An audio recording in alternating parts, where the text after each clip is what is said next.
الحمدللہ وحدہ لا شریک لہ والصلاۃ والسلام علی من لا نبی بعدہ۔ تقلید کے عنوان پر بات کرنے کے لیے 4 باتیں بے حد ضروری ہیں۔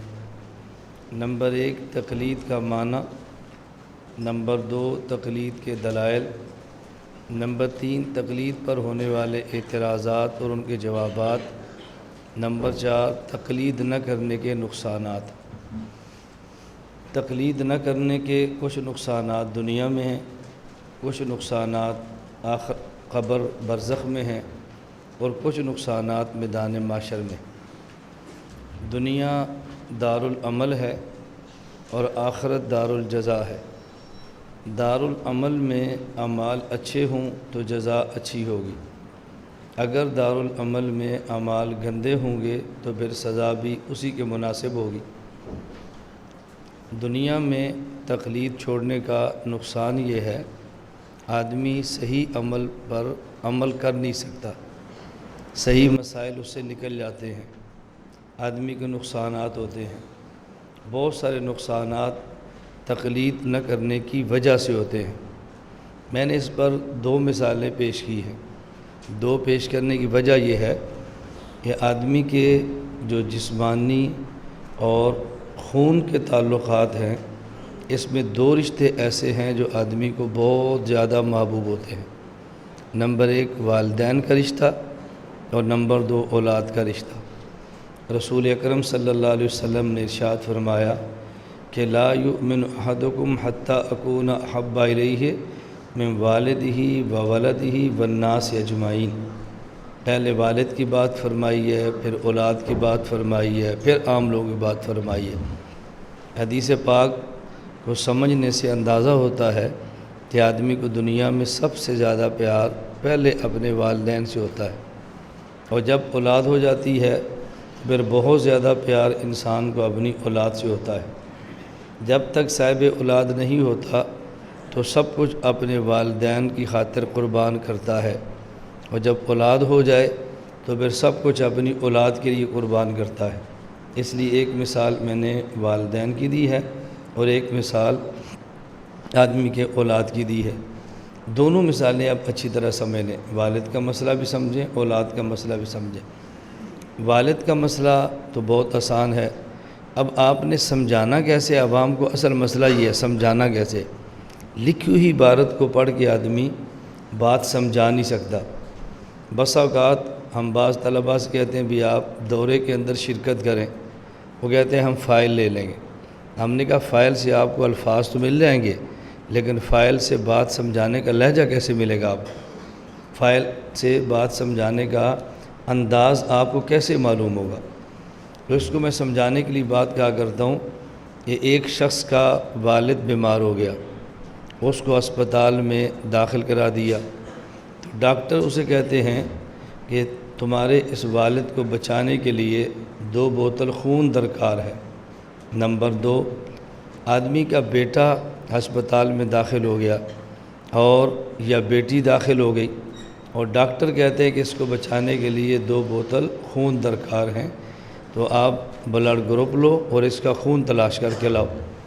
اب یہ لڑکا وہ ہے کہ جو تقلید کا منکر ہے، منکر تقلید ہے، تو یہ اپنے عالم کے پاس جا کر ان سے کہتا ہے میرا باپ اسپتال میں داخل ہے، یا میری اولاد بیٹا یا بیٹی اسپتال میں داخل ہے، تو اس کو 2 بوتل خون چاہیے۔ تو میں نے کہا پہلے آپ سے مسئلہ پوچھ لوں کہ شریعت اجازت دیتی ہے یا شریعت اجازت نہیں دیتی۔ اپنے عالم کے پاس گیا تو اس نے کہا کہ ہم نے جو احادیث پڑھی ہیں اس میں مریض کو خون دینے کا ذکر تو نہیں ہے، البتہ مریض کا خون لینے کا ذکر ہے۔ رسول اکرم صلی اللہ علیہ وسلم کے دور میں جب کوئی بیمار ہوتا یا بیماری کے خدشے ہوتے تو اس کو حجامہ کرتے، پچھنے لگواتے، اس سے خون نکالتے، تو ڈاکٹر صاحب سے کہا کہ تمہارے ابا جان کی 1 بوتل خون اور نکال لے، یا تمہارے بیٹے کی 1 بوتل خون اور نکال لے۔ اس نے کہا حضرت وہ تو مر جائے گا۔ اس نے کہا مرے یا زندہ رہے ہم شریعت کے پابند ہیں، باپ کے پابند تو نہیں ہیں۔ اب وہ پھر پوچھتا ہے کہ میں کسی مفتی حنفی سے جا کر مسئلہ پوچھ لوں، تو وہ فرماتے ہیں ان کے پاس مسئلہ نہ پوچھنا، اس لیے مریض کو خون دینے کا ذکر حدیث میں موجود نہیں۔ جب ان سے پوچھے گا تو وہ کہ قیاس ہی کریں گے، حدیث میں تو ہے نہیں، وہ قیاس کریں گے، یہ شیطان کا کام ہے، تو ان کی تقلید کرے گا، یہ شرک ہے، تو تیرا ایمان ختم ہو جائے گا۔ اس لیے بہتر ہے یا باپ کو مرنے دے اور اپنے ایمان کو بچا لے۔ اب وہ پریشان ہو جاتا ہے، چونکہ اب باپ کا مسئلہ ہے، اولاد کا مسئلہ ہے، میں کیا کروں؟ تو وہ جاتا ہے اپنے حنفی مفتی کے پاس، حضرت آپ فرمائیں، تو مفتی صاحب فرماتے ہیں کہ اپنے والد کو بوتل کی 2 خون دے دو، اپنی اولاد جو تمہیں جان سے بھی زیادہ عزیز ہے اس کو 2 بوتل خون دے دو۔ وہ پوچھتا ہے دلیل کیا ہے؟ وہ کہتے ہیں دلیل تو حدیث پاک میں ہے، نبی کریم صلی اللہ علیہ وسلم حجامہ لگوا کے آپ اپنا خون نکلوایا کرتے تھے۔ اس نے کہا جی حدیث میں تو خون نکالنے کا ذکر ہے، میں نے باپ کا خون نکالنا نہیں، باپ کا خون دینا، باپ کو دینا ہے۔ تو حنفی مفتی فرماتے ہیں کہ ایک خون کا قطرہ بھی آدمی کی جسم سے نکالنا جائز نہیں ہے۔ جس طرح خودکشی کرنا حرام ہے، اپنے جسم کا ایک عضو کاٹنا بھی حرام ہے، اور اپنے جسم کا خون نکالنا بھی حرام ہے۔ ماتم کرنا ہماری شریعت میں جائز نہیں، حرام ہے۔ اور ماتم کے حرام ہونے کی وجہ کیا ہے کہ اس جسم کا مالک اللہ ہے، بندہ نہیں ہے، تو اللہ کے جو ملک ہے جسم، اس میں اپنی طرف سے تصرف کرنا یہ جائز نہیں ہے۔ اس لیے اپنے جسم کو ختم کرنا بھی جائز نہیں، اور جسم کو تکلیف دینا بھی جائز نہیں ہے۔ ایسی چیز کا کھانا جس سے آدمی کی صحت خراب ہو، علامہ شامی رحمۃ اللہ فرماتے ہیں خوراک حلال کا ایک لقمہ کھانا جس سے پتہ ہو کہ میرے جسم کو نقصان دیتی ہے، اس کا کھانا جائز نہیں بلکہ ناجائز ہے۔ خوراک کھانی بھی ناجائز ہے، یہ پتہ ہو کہ مجھے نقصان دیتی ہے۔ آپ دیکھیں نا، مٹی کھانا حرام ہے، تو اس کے حرام ہونے کی وجہ مٹی کا ناپاک ہونا تو نہیں ہے نا۔ یہ تو آپ نے پڑھا ہے کتب فقہ میں کہ کسی چیز کے حرام ہونے کی 3 وجہوں میں سے ایک وجہ ہوتی ہے۔ یا وہ چیز حرام ہوگی کیوں کہ نجس ہے، جیسے پخانہ ہے، پیشاب ہے، یا وہ چیز حرام ہوگی کیوں اس کی عزت اور عظمت اور اکرام کی وجہ سے، جیسے انسان ہے، یا وہ چیز حرام ہوگی کیوں وہ مضر سے تو نقصان دیتی ہے، جیسے مٹی ہے۔ تو حرام ہونے کی 3 وجہوں میں سے کوئی وجہ ہوتی ہے نا۔ اب وہ کہتے ہیں بھی خون نکالنا تو جائز نہیں، تو نبی پاک صلی اللہ علیہ وسلم حجامہ کے ذریعے خون کیوں نکالتے تھے؟ اس لیے کہ خون نکالنے سے بیماری ختم ہوتی اور صحت پیدا ہوتی۔ تو معلوم ہوا کہ خون نکالنے کی اصل وجہ مرض کا ختم کرنا ہے، تو خون نکالنا جائز نہیں ہے، خون دینا بھی جائز نہیں ہے۔ لیکن اگر مرض بڑھنے کا خطرہ ہو تو خون نکال سکتے ہیں، تو مرض بڑھنے کا خطرہ ہو تو پھر خون دے بھی سکتے ہیں۔ ہم نے یہ دیکھا اللہ کے نبی خون کیوں نکلواتے ہیں، تو ہم نے اس کی وجہ دیکھی ہے۔ تو جو وجہ خون نکالنے کے اندر ہے وہی وجہ خون دینے کے اندر ہے، اور قیاس یہی ہوتا ہے ایک حکم کی جو علت ہو وہ کسی اور جگہ نظر آئے، اس حکم کو وہاں بھی منتقل کر دیں، اسی کا نام قیاس ہے۔ تو اس لیے یہ دینا جائز ہے، آپ دے سکتے ہو۔ اب بتاؤ، وہ بیچارہ پریشان ہو گیا نا۔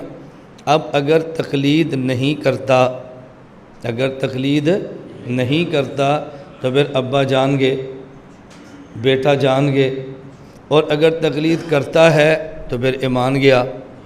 ان کے مسئلہ کہ اب کیا کرے گا، یا ایمان چھوڑے گا یا جان چھوڑے گا۔ لیکن اگر ہماری بات مان لے گا اور تقلید کو ایمان کہہ لے گا اور ترک تقلید کا رویہ چھوڑ دے گا، نتیجہ کیا نکلے گا کہ اس کے پاس ایمان بھی محفوظ رہے گا اور ابا جان کی جان بھی محفوظ رہے گی۔ تو تقلید چھوڑنے کا نقصان تو ہے، لیکن تقلید کرنے کا کوئی بھی نقصان نہیں۔ دوسری مثال میں نے ماں باپ کے علاوہ اور اولاد کے علاوہ جو دی ہے، وہ یہ کہ آدمی جب جوان ہو جائے تو اس کے اندر پھر انگڑائیاں آتی ہیں، پھر اس کے اندر ہلچل مچتی ہے، پھر وہ اپنی مخالف جنس کو تلاش کرتا ہے، مرد ہے تو عورت تلاش کرتا ہے، عورت ہوتی ہے تو مرد تلاش کرتا ہے۔ اور یہ انسانی ضرورت ہے جس سے آدمی دوڑ نہیں سکتا۔ جس طرح آدمی کی کھانا اور پینا ضرورت ہے، نسل انسانی کو بڑھانے کے لیے نکاح بھی انسان کی ضرورت ہے۔ اور اللہ رب العزت کا نظام دیکھیں، نکاح ایک ایسی عبادت ہے کہ جس میں اللہ نے ثواب تو رکھا ہی ہے لیکن ساتھ سواد بھی رکھا ہے۔ دیکھیں نا کتنی عجیب عبادت ہے۔ آدمی اس عبادت سے اکتاتا نہیں ہے، ہاں عبادت کرنے کا سلیقہ آتا ہو۔ سلیقہ نہ ہے تو پھر بندہ کبھی اکتا جاتا ہے، بندے کی بس ہو جاتی ہے۔ میں بھی ہانگ کانگ کے سفر پر تھا تو مجھے کئی لوگوں نے کہا کہ مولانا صاحب آپ اتنی بیویاں کیسے سنبھالتے ہیں؟ میں نے کہا یہ میڈیا پر کہنے کی بات نہیں ہے، آپ بیعت ہو جاؤ، مرید بن جاؤ، اور بند کمرے میں آپ پوچھو کہ کیسے سنبھالتے ہیں، میں آپ کو سمجھا دوں گا کیسے سنبھالتے ہیں۔ بعض مسائل وہ ہیں، فقہ میں ایک باب ہے یعرف ولا یعرف، وہ مسئلے سیکھے جاتے ہیں، سکھائے نہیں جاتے، پڑھے جاتے ہیں، بتائے نہیں جاتے، سمجھے جاتے ہیں، سٹیج پر سنائے نہیں جاتے۔ تو میں نے کہا یہ بھی اس قبیل میں سے ہے جو یعرف تو ہے اور ولا یعرف نہیں ہے۔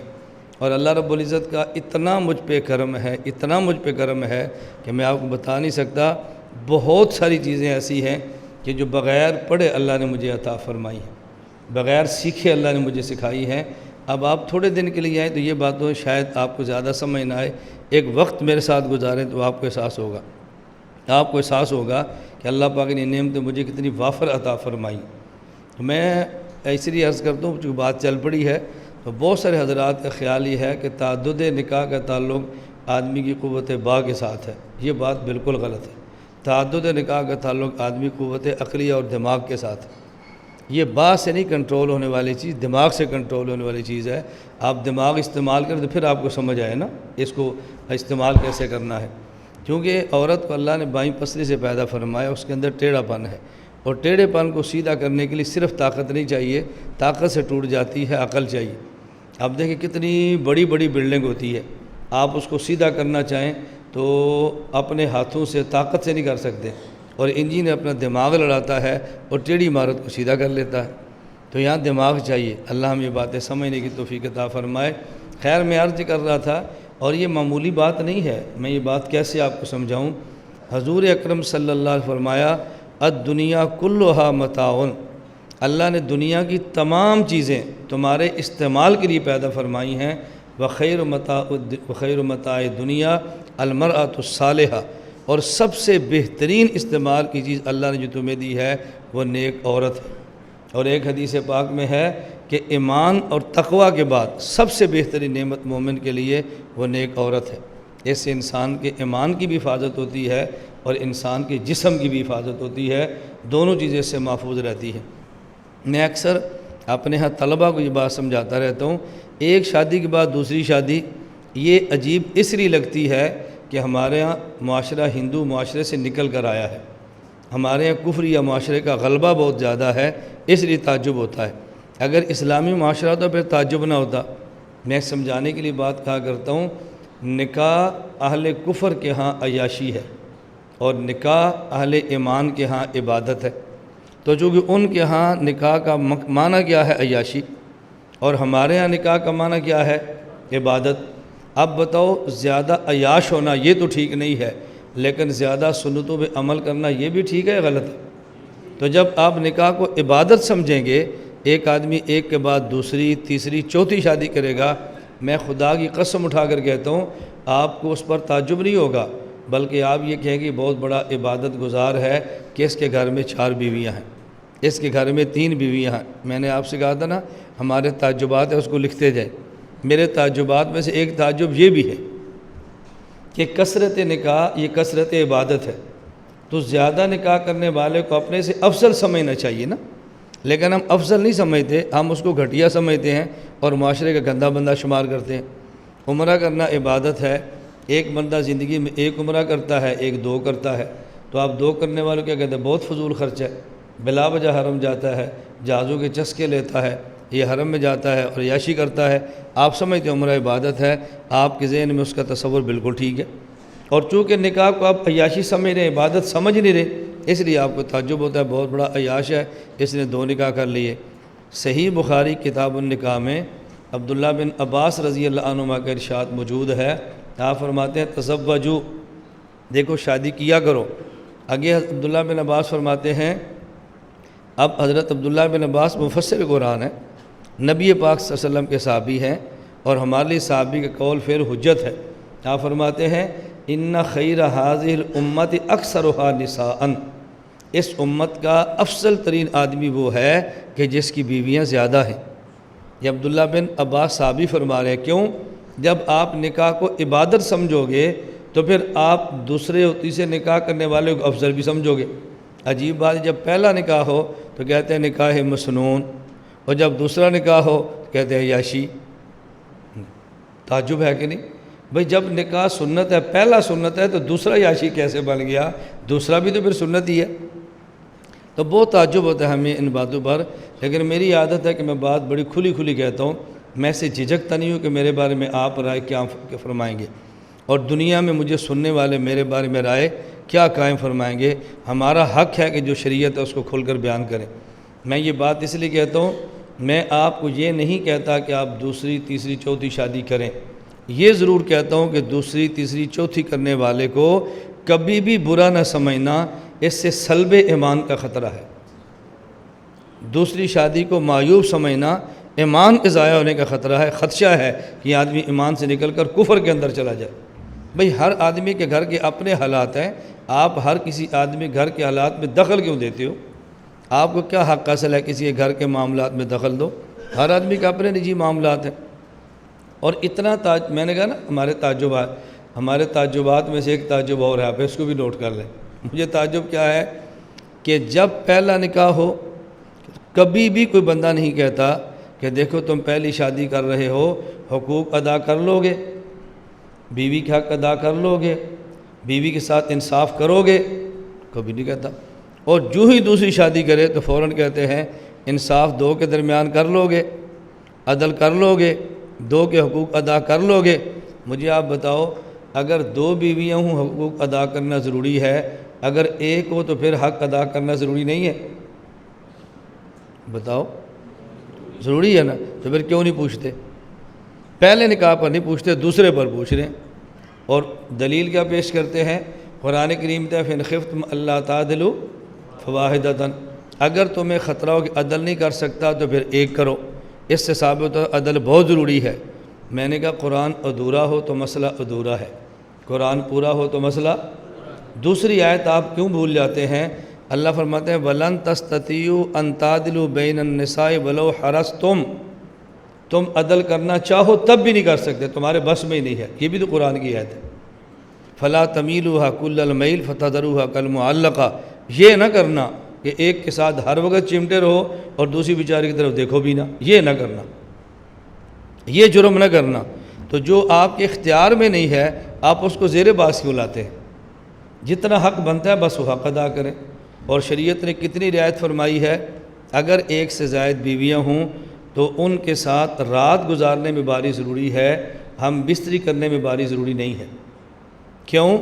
ہم بستری کا تعلق انسان کے قلبی میلان کے ساتھ ہے، ایک کے ساتھ میلان ہوتا ہے ایک کے ساتھ نہیں ہوتا، تو میلان اس کے بس میں ہی نہیں ہے، تو جو چیز اختیار میں نہیں اللہ اس کو پابند کیسے کریں گے؟ اسی طرح اگر آپ اپنے مقام اور گھر پر ہیں، ایک سے زائد بیویاں ہیں تو رات کی باری شرط ہے، لیکن سفر میں جس کو چاہیں ساتھ لے جائیں، سفر میں کا باری کوئی شرط نہیں ہے۔ کیوں؟ سفر میں مشقت ہے، اب جس کے ساتھ قلبی میلان اس کو ساتھ رکھے گا تو مشقت اور بڑھ جائے گی نا، اس لیے سفر کے اندر اللہ نے باری کو شرط قرار نہیں دیا۔ تو جتنا حق ہے اتنا دو، جتنا نہیں بندہ اس پر آپ پریشان کیوں ہوتے ہیں؟ میں اس لیے گزارش کر رہا ہوں شرعی معاملات کو ذہن میں رکھ لو تو الجھن نہیں ہوتی۔ رسول اکرم صلی اللہ علیہ وسلم کی 11 بیویاں ہیں اور بیک وقت آپ کے نکاح میں 9 بیویاں ہیں۔ اللہ کے نبی اللہ سے کیا عرض کرتے ہیں؟ اللہ رب العزت سے حضور اکرم صلی اللہ علیہ وسلم عرض کرتے ہیں اللہم ھذا قسمی فیما املک فلا تلمنی فیما لا املک، اے اللہ میں نے ظاہری مساوات اپنی بیویوں کے درمیان کر دی ہے، یہ میرے اختیار میں ہے، باقی میرا دل کس کی طرف زیادہ مائل ہوتا ہے اے اللہ یہ میرے اختیار میں نہیں، اس لیے اس پر مجھے مواخذہ نہ فرمانا۔ یہ اللہ کے نبی فرما رہے ہیں، تو آپ کے بس میں کیسے کہ آپ کے دل سب کی طرف برابر مائل ہو؟ یہ بات اچھی طرح ذہن نشین فرما لیں۔ کلاس میں پڑھنے والے درسگاہ میں آپ کے شاگرد ہیں، یہ سارے آپ کی اولاد کی طرح ہیں اور سب کا حق آپ نے ادا کرنا ہے۔ اس کا معنی کیا ہے؟ سبق سب کو پڑھائیں، سوال کا جواب سب کو دیں، امتحان سب سے لیں، نتیجہ ترتیب کے مطابق لگائیں، یہ سب سے ہے۔ لیکن ان طلباء میں سے ایک طالب علم باصلاحیت اور متقی زیادہ ہو، اس کی طرف استاذ کا جو قلبی میلان ہے وہ تو استاذ کے اختیار میں نہیں ہے نا، اس پر تو مواخذہ نہیں ہوگا کہ آپ ایک سے زیادہ تعلق تھا ایک سے کم کیوں تھا، اس کا تو مواخذہ ہو ہی نہیں سکتا، انسان کے بس میں بھی نہیں ہے۔ اللہ ہمیں یہ بات سمجھنے کی توفیق عطا فرمائے۔ میں نے درمیان میں بات عرض کر دی ہے، اور اچھا میں پھر کہتا ہوں میرے تعجبات ہے، ایک تعجب وہ نوٹ کر لیں۔ ہمارے تعجبات میں ایک تعجب کیا ہے، ایک آدمی آپ 12 دن ہمارے پاس سبق پڑھیں، 12 دن میں روزانہ 2 گھنٹے پڑھاتا رہوں گا تو 24 گھنٹے پڑھیں گے، اور اگر میں ان 12 دنوں میں ایک ایک منٹ بھی نکاح پر بات کرتا رہوں نا تو 12 منٹ بنتے ہیں، ادھر 24 گھنٹے ہے۔ لوگ ساری بات کو بھول جائیں گے اور یہ کیا کہیں گے، مولانا صاحب ہمیشہ شادی کی بات کرتے ہیں۔ حالانکہ ہمیشہ شادی کی تو نہیں ہو رہی نا، ہمیشہ اسباق تو دوسرے ہو رہے ہیں، درمیان میں چھوٹی سی بات آتی ہے ہمیشہ اس کی بات کرتے ہیں۔ حالانکہ کتنا تعجب ہے بندے کو، اتنا انسان کو تعجب ہوتا ہے کہ میں حیران ہوتا ہوں یار آپ لوگوں کا مائنڈ چینج کیوں نہیں ہوتا، ذہن بدلتا کیوں نہیں۔ اب آپ 12 دن ہمارے پاس پڑھیں گے، آپ نے پورے 12 دن میں دیکھنا ہے کہ مسئلہ حیات النبی صلی اللہ علیہ وسلم کتنے دن چلتا ہے اور کتنے استاد چلاتے ہیں، آپ نے دیکھنا۔ لیکن پروپیگنڈا کیا ہے، حیات ممات کے علاوہ بات ہی کوئی نہیں کرتے۔ آپ میری کتابیں دیکھو تو آپ دیکھو حیات پر کتابیں کتنی، بیانات دیکھو تو پھر دیکھنا حیات پر بیان کتنے ہیں، اور جب بھی کسی سے بات کرو گے نا وہ چھوڑو جی ان کو تو حیات ممات کے علاوہ اور کوئی بات آتی ہی نہیں ہے، جب دیکھو حیات ممات، جب دیکھو حیات ممات۔ یہ مماتیوں نے پریشان ہو کتنا پروپیگنڈا کیا بیچاروں نے کہ ہر وقت وہ روتے رہتے ہیں، لوگ ان کا رونا سن کے ہمارے بارے میں ذہن بنا لیتے ہیں کہ تم ہر وقت ان کے خلاف کام کرتے ہو۔ اصل میں ہر وقت ہم ان کے خلاف کام نہیں کرتے، وہ بیچارے ہر وقت ہماری خوشیوں پہ ماتم کرتے ہیں۔ جب آدمی چیختا ہے تو لوگ اس کی آواز تو سنتے ہیں نا۔ اب آپ یہاں کتنی بڑی تعداد میں سبق پڑھ رہے ہیں، لیکن 2 طالب علم یہاں رونا شروع کر دیں تو سارے نمازی کہیں گے مولانا صاحب طلبہ کا خیال کرو، یہ ہر وقت روتے ہی رہتے ہیں۔ حالانکہ ہر وقت نہیں روتے رہتے، صرف 2 رو رہے ہیں، ان کے رونے کی وجہ سے سب بدنام ہو جاتے ہیں۔ تو ہم ان کے خلاف ہر وقت کام نہیں کرتے، وہ بیچارے ہمارے خلاف ہر وقت روتے رہتے ہیں۔ ان کے ہر وقت کا رونا سمجھ کر ہمارے حضرات سمجھتے ہیں شاید ہم ہر وقت انہی کا خیال کرتے ہیں۔ یہ مریض ہے، لیکن ایسے نہیں کہ ہم سارے مریض چھوڑ کر انہیں کے پیچھے لگے رہیں۔ ہمارا وہ اسپتال ہے جس میں ہر قسم کے مریض آتے ہیں۔ میری گزارش سمجھ رہے ہو؟ میں دیکھو بڑی فراخ دلی سے کہتا ہوں، چناب نگر ہمارا مرکز ہے، رائے ونڈ ہمارا مرکز ہے، جامعہ حیدریہ ہمارا مرکز ہے، یہ سب ہمارے مراکز ہیں۔ لیکن ان تمام مراکز میں ایک قسم کا مریض آئے گا۔ حیدریہ میں ایک مریض کا علاج ہے، چناب نگر میں ایک مریض کا علاج ہے، رائے ونڈ میں مخصوص طرز کا علاج ہے۔ یہ اسپتال ایسا ہے کہ جس میں ہر قسم کا مریض آتا ہے، ہر قسم کا مریض آتا ہے، ہر قسم کا۔ ہم نے چونکہ پورے دین کی بات کرنی ہے، پورے دین پر جو اعتراض اس کی بات کرنی ہے، اللہ ہم سب کو پورے دین کو سمجھنے کی توفیق عطا فرمائے۔ میں خیر عرض کر رہا تھا کہ باپ اور ماں بھی ٹھیک ہیں، بیٹی اور بیٹا بھی ٹھیک ہیں، لیکن ساتھ بیوی بھی ٹھیک ہے نا، اس کی مثال بھی دینی چاہیے نا، تاکہ ان کا مسئلہ بھی حل ہو۔ اب ایک لڑکا ایسا ہے جو کسی لڑکی سے شادی کرنا چاہتا ہے خود، یا اس کے والدین کرنا چاہتے ہیں، اور رشتہ دار خاتون ہے، رشتہ دار بچی ہے۔ اب لڑکا رہتا ہے سرگودا، ہم اپنے شہر کی مثال دیں، کسی شہر کی مثال تو دینی ہے تو اپنے شہر کی دے لیں، اور لڑکی رہتی ہے انگلینڈ۔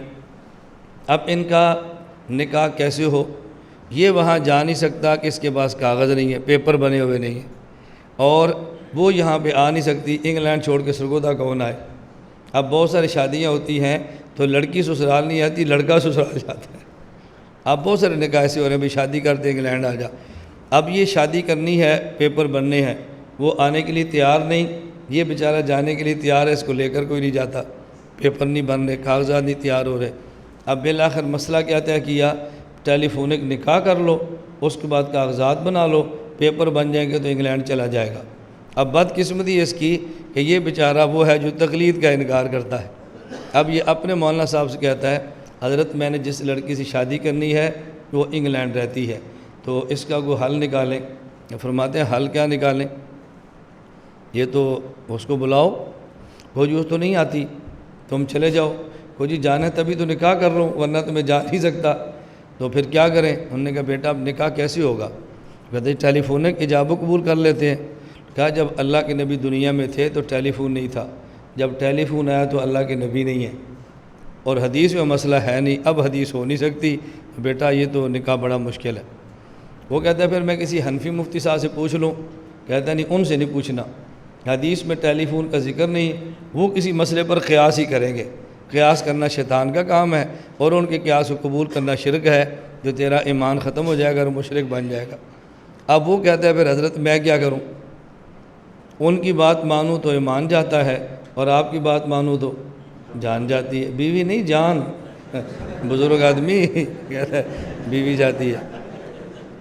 بیوی کو تو خوش نہیں ہوتی، بیوی کو جان کو تو پھر خوش ہوتی ہے۔ ان کو خوش کرنا بھی سیکھو کہ ان کو کیسے سنبھالنا۔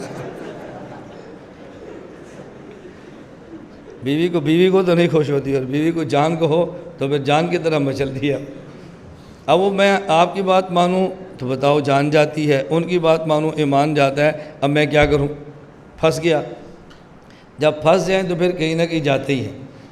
بیچارہ اپنی جان کے ہاتھ، ایمان نہیں جان کے ہاتھوں مجبور ہو کے مفتی حنفی کے پاس آ گیا۔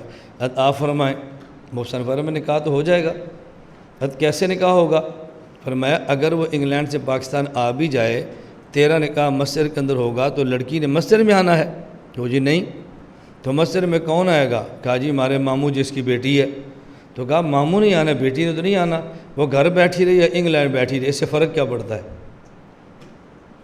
لڑکی نے تو وکیل بنانا ہے، ایجاب و قبول تو لڑکی کا وکیل کرے گا۔ اب مسئلہ ہے کہ وکیل کیسے بنانا ہے، بس مسئلہ اتنا ہے۔ وہ جی کیسے بنائیں؟ ہمارے موسیٰ فرماتے ہیں پیغام رسول اللہ صلی اللہ علیہ وسلم کے دور میں خط تو تھے، خود اللہ کے نبی نے ملوک فارس کے نام خط لکھے ہیں، خود اللہ کے نبی نے روم کے بادشاہ کے نام خط لکھے ہیں۔ سلمان علیہ السلام کا خط ملکہ بلقیس کے نام قرآن کریم کے اندر ہے، تو خط تو لکھنا ثابت ہے۔ آج انہیں کہ آج ای میل کرو یہ خط ہے، یہ کیا ہے؟ آج میسج کرو تو یہ انگلش میں میسج کہتے ہیں، اگر آپ کے موبائل میں عربی زبان ہو تو اس میں الرسالہ لکھا ہوتا ہے، اور الرسالہ کا نام خط ہی ہوتا ہے۔ آپ میسج کر لو، ای میل کر لو، آپ اس کے بعد فیکس کر لو، یہ سب اس کی صورتیں ہیں۔ اور جی ٹیلی فون، فرمایا ٹیلی فون بھی پیغام ہی ہے، اور ٹیلی فون میں کیا ہوتا ہے؟ بس پیغام دو قسم کے ہیں، ایک پیغام وہ ہے کہ جو تحریری ہے، اور ایک پیغام وہ جو صوتی ہے، اور یہ صوتی پیغامات بھی تو حدیث سے ہے نا۔ حضرت عمر رضی اللہ تعالیٰ پیغام یا ساری علی الجبل، یہ پیغام نہیں تھا؟ تو اللہ رب العزت اس پیغام کو چاہیں تو بغیر موبائل کے پہنچا دے، اور چاہے تو موبائل کے ساتھ پہنچا دے۔ جو آدمی لفظ بولتا ہے یہ لفظ ختم تو نہیں ہوتا، یہ تو فضا میں چل رہا ہوتا ہے، بس سیاروں کے ذریعے اس پیغام کو دوسروں تک پہنچا دیتے ہیں۔ بولو بیٹا یہ پیغام اس دور میں تھا، آج بھی دور تھا، ہاں پیغام کو آگے منتقل کرنے کی شکلیں بدل گئی ہیں۔ رسول اللہ صلی اللہ علیہ وسلم کے دور میں سواری تھی، گھوڑا بھی تھا، خچر بھی تھا، گدھا بھی تھا، اونٹ بھی تھا، اور آج کے دور میں سواری کار ہے، ریل کار ہے، بس ہے، جہاز ہے۔ سواریاں اس دور میں تھی، سواریاں آج بھی ہیں، بس سواری کا طرز بدل گیا ہے۔ پیغام اس کے دور میں بھی تھا، آج بھی تھا، پیغام پہنچانے کا طرز بدل گیا ہے۔ اب اس لڑکے کو بات سمجھ آ گئی، لڑکی نے ماموں کو وکیل بنایا، ماموں جی مجلس کے اندر آئے، ایجاب و قبول ہوا تو نکاح ہو گیا۔ میں نے کہا اب دیکھو اگر یہ تقلید نہ مانتا تو پھر کیا ہوتا؟ یا ایمان اور یا جان، اور جب تقلید کی ہے تو ایمان سینے کے اندر ہے اور جان سینے پر ہے، دونوں پاس ہے۔ ایمان بھی بچ گیا اور جان بھی بچ گئی، دونوں دل کے ساتھ ہے نا۔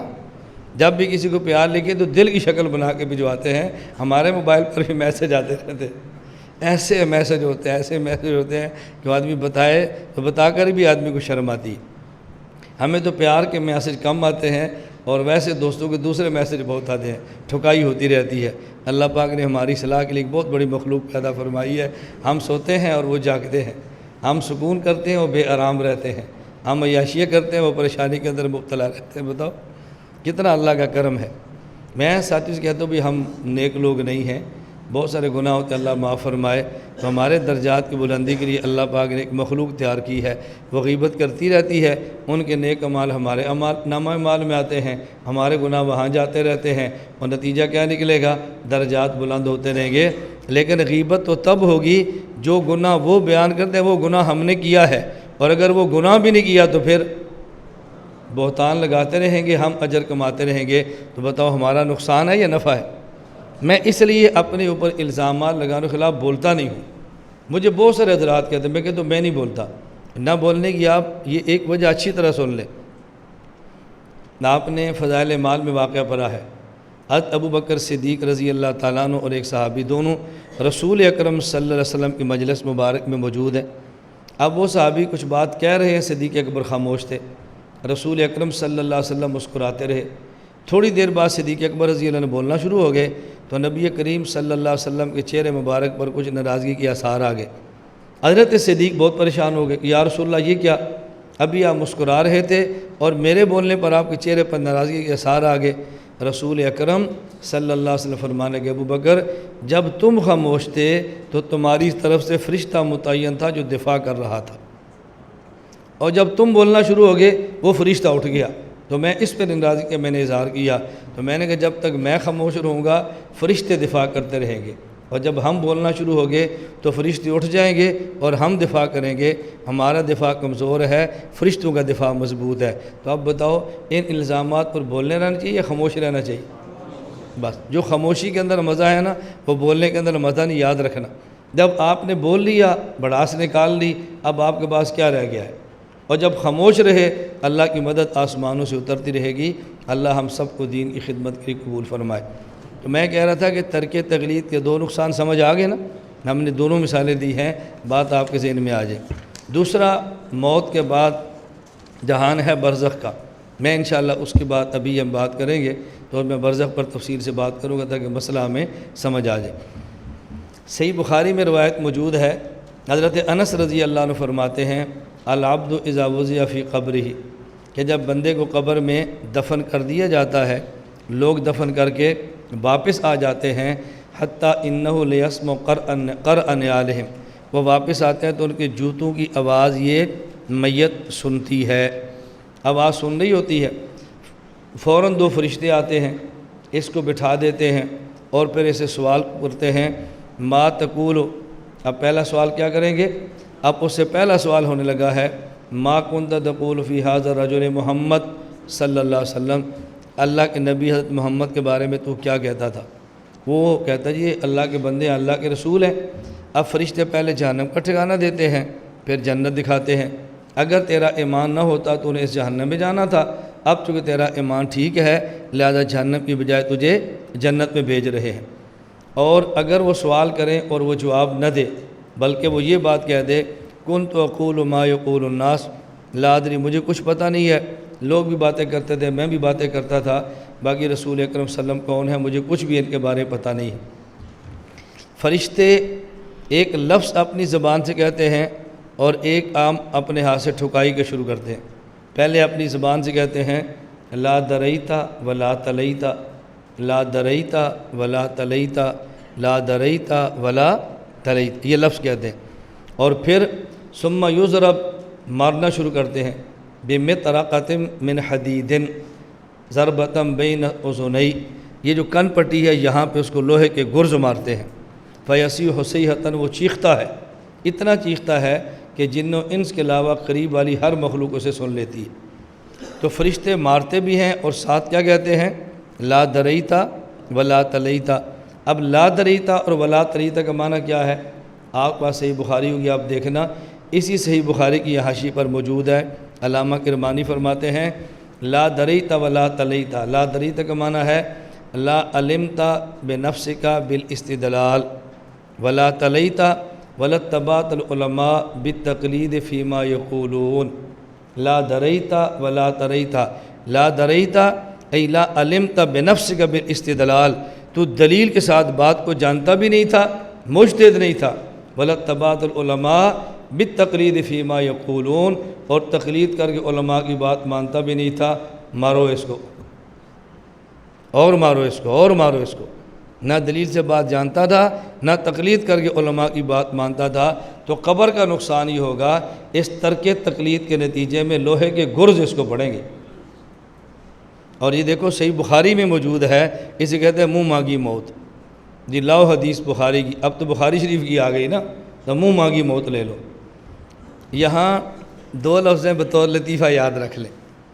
غیر مقلد ایک پروفیسر ہیں طالب الرحمن، انہوں نے ایک کتاب لکھی ہے آئیے عقیدہ سیکھیے، اور اس میں طرز اختیار کیا ہے مفتی کفایت اللہ دہلوی صاحب رحمۃ اللہ علیہ کتاب تعلیم الاسلام والا، سوال جواب سوال جواب سوال جواب۔ اب اس میں ایک عنوان قائم کیا ہے باب سماع موتا، اس میں سوال کیا ہے، سوال یہ ہے کیا مردے سنتے ہیں؟ سوال کیا مردے سنتے ہیں؟ جواب وہ مردہ ہی کیا جو سنیں، مردے نہیں سنتے۔ پھر سوال کیا کچھ سنتے بھی ہیں؟ پھر جواب ہاں جب اس کو دفن کر کے لوگ جائیں تو جوتوں کی آواز سنتے ہیں۔ آپ بے شک دیکھ لیں۔ پھر سوال، کیا مردے بولتے ہیں؟ جواب، وہ مردہ ہی کیا جو بولے، مردہ نہیں بول سکتا۔ پھر سوال، کیا مردہ کچھ بولتا بھی ہے؟ کہا ہاں، جب مار پڑتی ہے تو چیختا ہے۔ چلو، میں اس لیے کیا کرتا ہوں کہ جو کھانے ہیں وہ سن لیتا ہے اور جو بولنا ہے وہ بول بھی لیتا ہے۔ جوتے پڑھنے ہیں اس کی آواز سن لیتا ہے، اور ہائے ہائے کرنی ہے تو چیخ لیتا ہے۔ جوتوں کی آواز سن لیتا ہے، چیخ لیتا ہے، بولتا نہیں ہے۔ اب میں کہتا ہوں دیکھیں، میں کہتا ہوں میرے بہت سارے تعجبات ہیں، اب یہ تعجب بھی سنیں۔ فرشتہ کہتا ہے من ربوں کا، من نبیوں کا، ما دینوں کا، تیرا رب کون ہے، تیرا نبی کون ہے، اور تیرا دین کیا ہے۔ آگے مردہ اگر مسلمان ہو تو جواب کیا دیتا ہے؟ ربی اللہ، میرا رب اللہ ہے، نبی محمد، میرے نبی حضرت محمد صلی اللہ علیہ وسلم ہے، دینی الاسلام، میرا دین اسلام ہے۔ یہ سنا ہے، جواب دیا ہے، جب بغیر سنے اندازے سے کہہ دیا ہے۔ اس کو شک پڑا ہے کہ فرشتے نے یہ بات کہی ہوگی، شک پڑا ہے اس کو، سنا ہے نا تو کہہ دیا۔ تو پھر آپ کیسے کہتے ہیں نہیں سنتا؟ نہیں، فرشتوں کی سنتا ہے، ہماری نہیں سنتا۔ تو یہ تو مان لو نا سنتا ہے، چلو تمہاری نہیں سنتا نہ سنے، یہ تو کہہ دو نا فرشتوں کی سنتا ہے۔ بات سمجھ آ گئی؟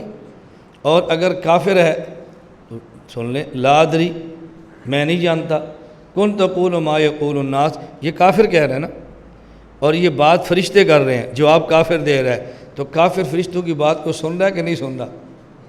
تو میت مسلمان ہے پھر بھی سن رہی ہے، میت کافر ہے پھر بھی سن رہی ہے۔ اور تعجب کس بات پر ہے کہ طالب الرحمان صاحب فرما رہے ہیں مردہ ہی کیا جو سنے، اور پھر کہتا نہیں جوتوں کی آواز سنتے ہیں۔